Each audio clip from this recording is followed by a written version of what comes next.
What's up guys, this is Yasser. Welcome back to my channel. You're watching Yasser's Fit Frag, and today I'm going to talk about two perfumes from Paris Corner from the previous Zarah line. So in case you remember, I have done one of the previous Zarah line fragrance from Paris Corner, which was Oud Desert, and today I'll be talking about two more from the previous Zarah line, which is Oud Highness, okay, and the other one is previous Zarah Y. This one was the most requested video because many told me to compare this with YSL Y Eau de Parfum, asking if this one matches with the Eau de Parfum, because I've already done a video on Latafa Fakhr, which I said is more close to YSL Y Eau de Toilette. Now let's talk about previous Zarah Y and compare it with this one. So talking about the packaging of Zarah Privé Y, this is how the packaging comes. This is the presentation at the front. It says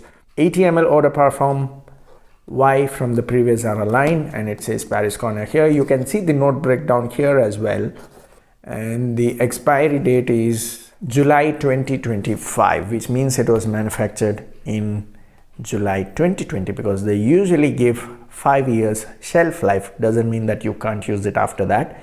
All you have to do is store it in the right place where there is no direct sunlight and there is enough air to pass. You can still use it for 10 to 15 years in my wearing experience, because I have fragrances which are way too old, but they still smell the same, they still perform the same. And I've seen fragrances which have spoiled in 3 years as well, though it gives a 5 year shelf period, and that's because you don't store it the right way. So don't worry about batch code, manufacturing dates.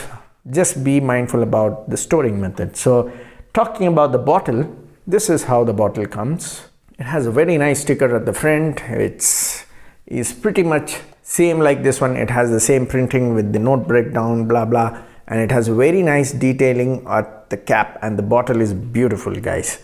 Okay, because for this price, I think it is priced around 1,800, 2,000. You can check the website, because I got both these from Jawaad, and I have already done videos on Jawaad clones. They have their own clones brand which is named as Jawaad. If you remember, I can show you one of their bottles from their clone line. Okay, Jawaad, if you remember, I think I've done 2 videos about their clones.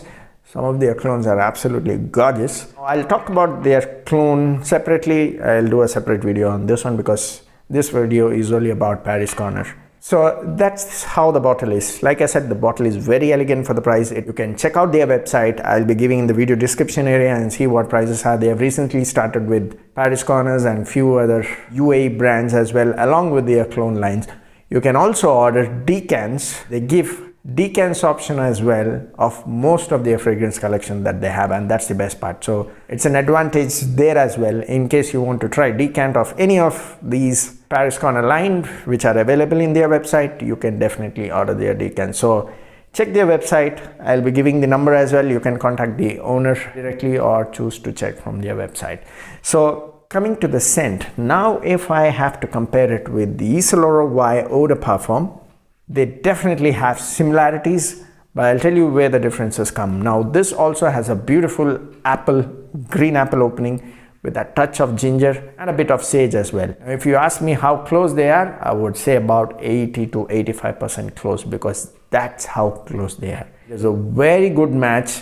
Now if you ask me whether this is better or Latafa Fakhr is better, I cannot give you a direct answer, because both of them smelt more or less similar to me. I still cannot say that this is close to YSL Y Eau de Parfum, because this one has that spiciness of sage note which I still see missing in this one, and that's why I said they are 85% close. But otherwise, all the other notes blending is more or less similar to this one, but I still felt that sage spiciness is missing in this one as well. Now this one, like I said, opens up with a nice green apple note with that touch of ginger and a bit of sage as well, but that sage lacks that spiciness which YSL has. But as a scent of its own, this is a beautiful fragrance, guys. Now if I have to compare this with Latafa Fakhr, I would say that this projects better in the first 2 hours. Latafa Fakhr is more or less the same in terms of smell, but apple is more evident here.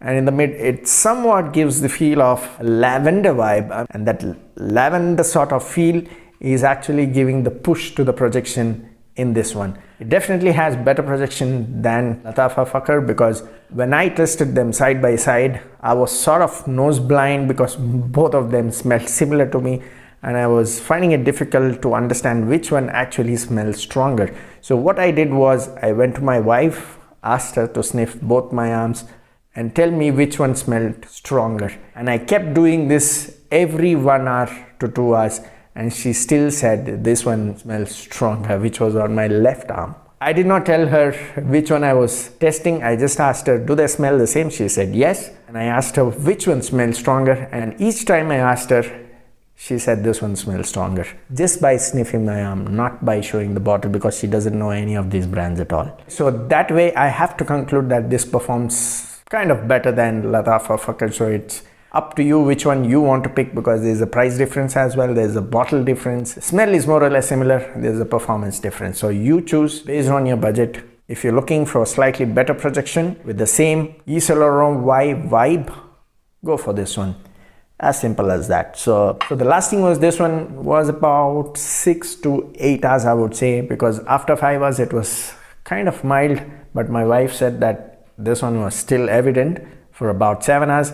So I would say 6 to 7 hours to conclude, but don't expect the same performance that I get. It all depends on the weather and the skin chemistry of each person. So that's about Zarah Y from Paris Corner. Now coming to the next one, which is also from previous Zarah. So that is Oud Highness. This is how the package looks like. It's Eau de Parfum 80 ml, and you see Paris Corner written here. They also have this hologram, and this is where the bottle sits. So the bottle also looks similar to Dior Isphahan, right? Now this is a clone of Dior Isphahan, in case you guys do not know. Now let me tell you guys, I haven't smelled the original Dior Isphahan. This has a magnetic cap, by the way. Okay, I forgot to mention about the bottle. This is where the sticker is. The back is pretty plain. It has a very thick glass base here, and it has a magnetic cap. Now I haven't smelled the original Dior Isphahan at all. I do not know how the original smells like, but I smelled 2 or 3 clones of Dior Isphahan from other clone makers, and none of them matches the beauty of this one. Now in my opinion, from trying the clones, I would say this is the best clone that I've tried. I do not know how close it is to the original, but this definitely has way better quality than the clones I have tried from others. And I was always wondering as to why the original is so much hyped, but after smelling this one, I could understand why the original is so much hyped, because this is beautifully blended and it is very attractive, provided you like rose note fragrances.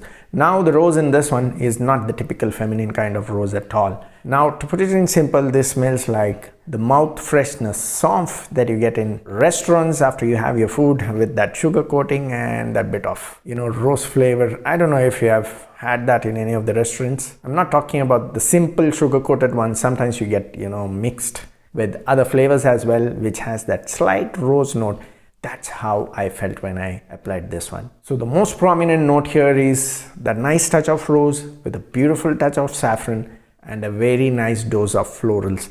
Now I wouldn't really say that the florals and the rose and saffron makes it feminine. It is very well balanced in between. So if you are totally against sweet fragrances, don't try this one, because the rose, saffron and florals makes it a little sweet, but not too sweet to make it annoying for men to wear it. But definitely try it only in the winters. And if I have forgotten to mention, Y is perfect for the summers. You can use it for the winters, but this is perfect for summers. But this one is strictly winters, because that sort of rose, saffron and florals smells gorgeous in the winters, guys. Now this rose, saffron and white floral is the most evident note that you get when you apply this one, and 2 sprays gives enormous projection for the first 3 to 4 hours. I could even sense the projection in the 6th, sometimes in the 8th. When I was moving my arms, I could still sense that smell of rose, saffron and florals. Now in the base, it actually has sandalwood and patchouli, but that rose and saffron and floral still plays the role up to 8 to 9 hours, sometimes even the 10th hour. So performance wise, absolutely stunner. Though I would say that it projects easily for 3 to 4 hours, I would still say that you can sense the projection even in the 8th hour. Unless and until you have gone nose blind, then you obviously cannot sense it, but otherwise the performance is absolutely gorgeous. So that's about Oud Highness. Let me know in case you have tried any of these. Comment down in the comment section. Keep sharing the video. See you next time soon. Cheers.